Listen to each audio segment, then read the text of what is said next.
And welcome back to me channel. Unless you're new here, and then just welcome. My name is Rusty, and this is my channel where I talk about my favorite movies, mostly horror. And yeah, gonna do a little new spree of movies that I'd like to spotlight. I do movies that I love in the hopes that it will remind you that that movie exists. Maybe you like it and like to hear a discussion and remember it and brings it back and make you want to watch it again. Or maybe you've something you've never heard of and it'll give you the opportunity to watch it. Of course, this is a spoiler channel, so you'll know all about it, but it's nothing like seeing it for real. And we're going to start this week off with Black Snake Moan. Now, Black Snake Moan was released in 2006. It was directed and written by Craig Brewer, and it stars Samuel L. Jackson, Christina Ricci, and Justin Timberlake. Justin Timberlake is one of those people that I know are musicians, but even if you offered me money, I could not tell you one single song of Justin Timberlake. I know he's a musician, but I only know him as an actor. It's just not my kind of music. But, you know, I like him in Friends with Benefits, which is one of the few comedies. Bad Teacher, he was funny in that. You know, and this, he's in this. But there, you know, that's wrong. I do know one song. Because I was trying to think if there was any song by Justin Timberlake I knew, and I'm like, no, I don't. And then I remembered he did a duo with Madonna. Now, Madonna's a different story. I love Madonna. And he did the song 4 Minutes with Madonna. So I do know a Justin Timberlake song, but only because he did something with Madonna. And there's others like Jennifer Lopez. I got a lot of her movies. I got Parker and Made in Manhattan and Monster-in-Law. And of course, I just bought that new limited edition The Cell. And gosh, I love The Boy Next Door. So once again, I only know her as an actor, though. I can't tell you one single Jennifer Lopez song. I can't name one. Queen Latifah, that is another one. I'm assuming she was a rapper. But I couldn't bet money on that because, again, I don't know one single Queen Latifah song, but I've got a bunch of her movies. I was introduced to her through Sphere, and then The Bone Collector, and she's in one of my favorite movies called Set It Off. So there are some musicians that I know became movie stars or actors, and that's 3 of them that I don't know one single song of theirs except for 4 Minutes by Justin Timberlake. But he is really, really good in this movie. So this movie centers around a girl named Ray, played by Christina Ricci. She is severely messed up. She's crazy in a specific way. And she is going to marry Ronnie, who is played by Justin Timberlake. He too is just as messed up as she is, but in a different way. He has probably one of the most extreme panic disorders. You know, he has panic disorder, and it's probably one of the most intense portrayals of a person with panic disorder that you'll see in a movie, because he does them really good. He is a nervous wreck. He has really intense panic attacks. Yet this fool decides to go into the military, right? She begs him not to because she knows that her particular problem will just get worse if he does, but he does, and sure enough, it does get worse. So we are then introduced to Lazarus. Lazarus is Samuel L. Jackson. He's playing older than he usually does in this movie. But he is a bluesman who had spent his life rocking in blues clubs, playing hardcore Mississippi, Louisiana blues, not rhythm and blues, but blues, hardcore blues, like Lead Belly and, stuff like that, like really intense hardcore blues. So he is going through his own very bad time in that his wife is leaving him. He was married to a younger woman. She's leaving him because she doesn't want to become old. And so she starts an affair and had fell in love and is leaving town with his own younger brother. So he's not a happy man. Now, Ronnie, he goes off to the military, leaving her alone, and within hours, she is screwing people. She has got she's a nymphomaniac. But this movie is kind of like makes it a supernatural thing, like she is possessed. Because when she has these fits, she'll do anything with anyone. You know what I'm saying? So within hours, she's doing that. This leads to a pretty, I guess one of the best scenes to represent her issue is like she is a succubi and a nymphomaniac, is that she just randomly is like popping all these pills and getting drunk at a party. And her and these just random people are playing naked football. And she just lays down and just this random stranger just comes up and they right there in front of everybody.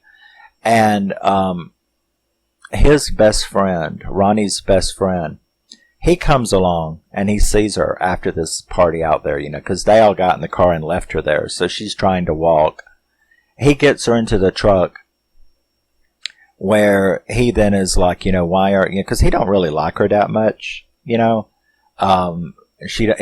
doesn't think that she's right for Ronnie.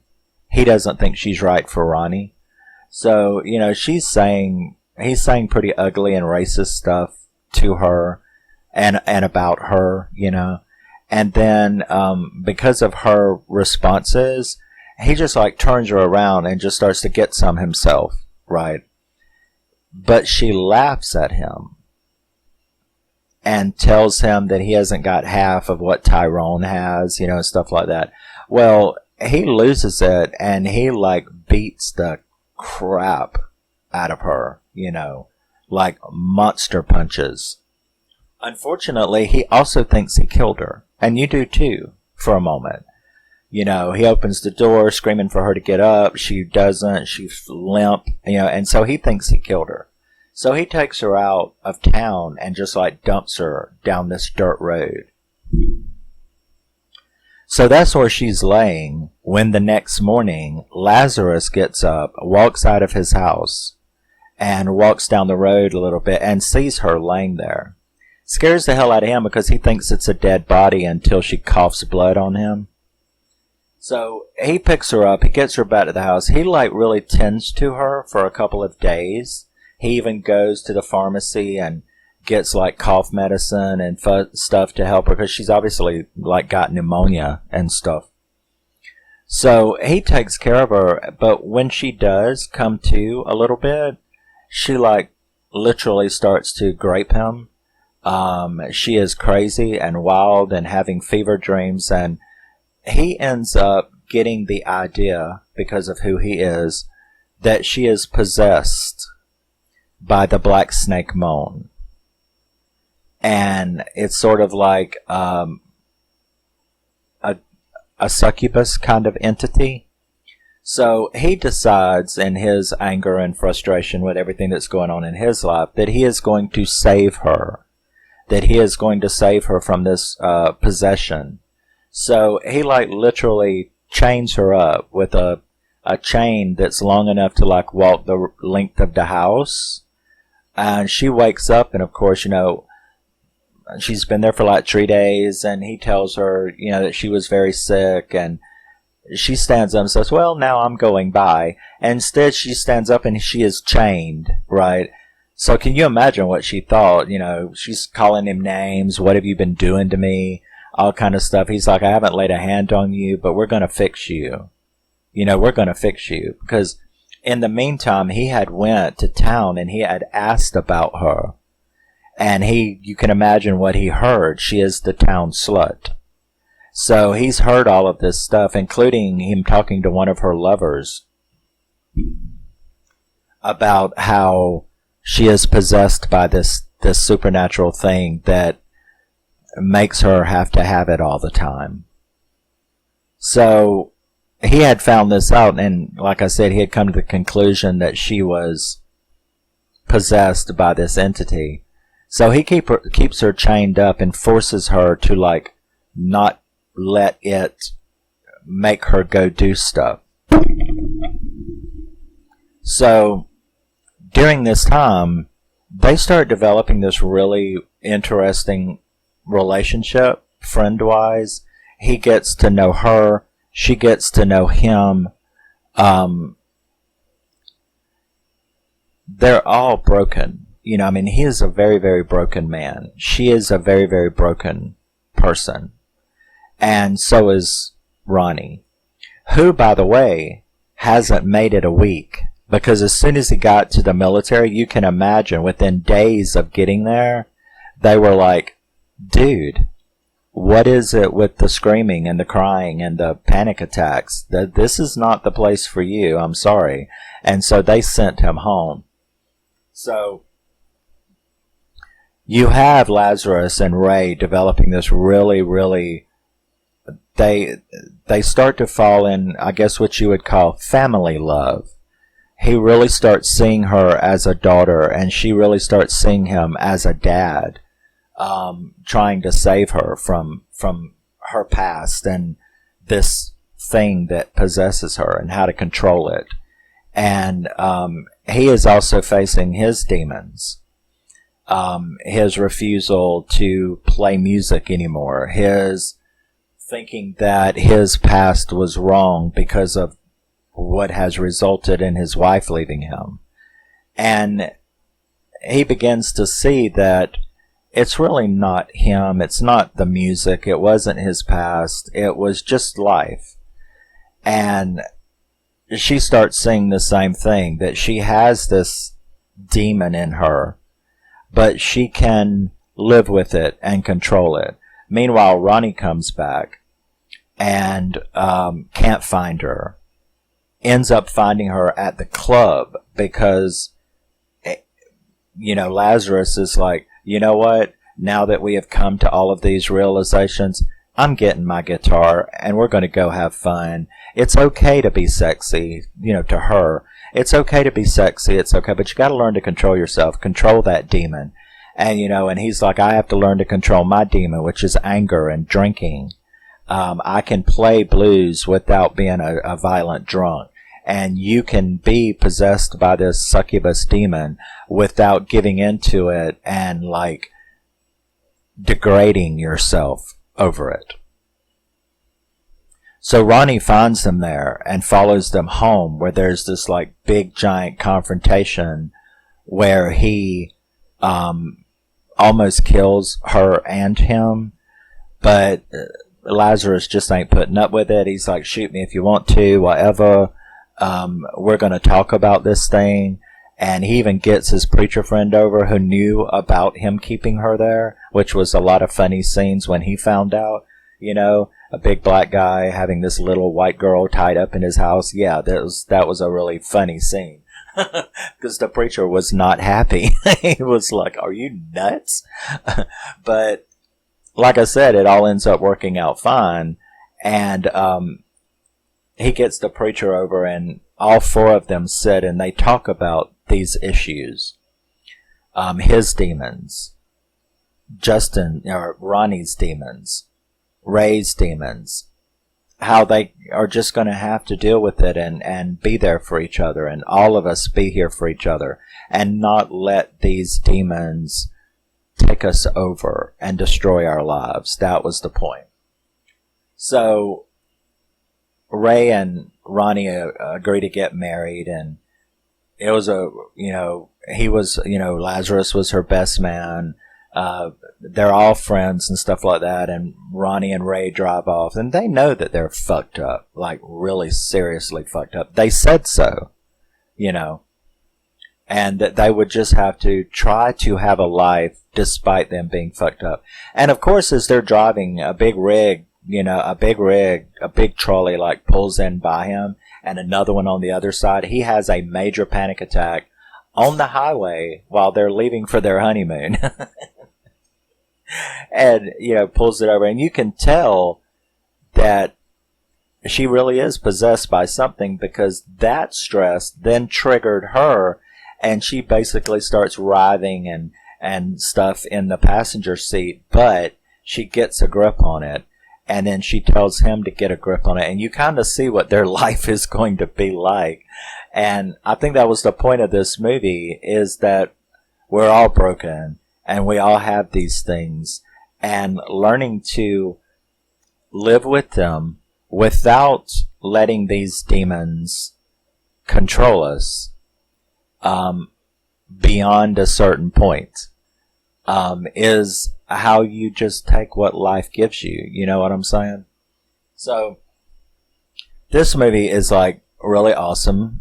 This is very rare, so obviously they have done a reprinting and or allowed whoever. I got this at Pop Market, and I was like shocked when I saw it, because it's been out of print for a very long time. It's a very controversial movie, and so I was shocked that they had a supply of it.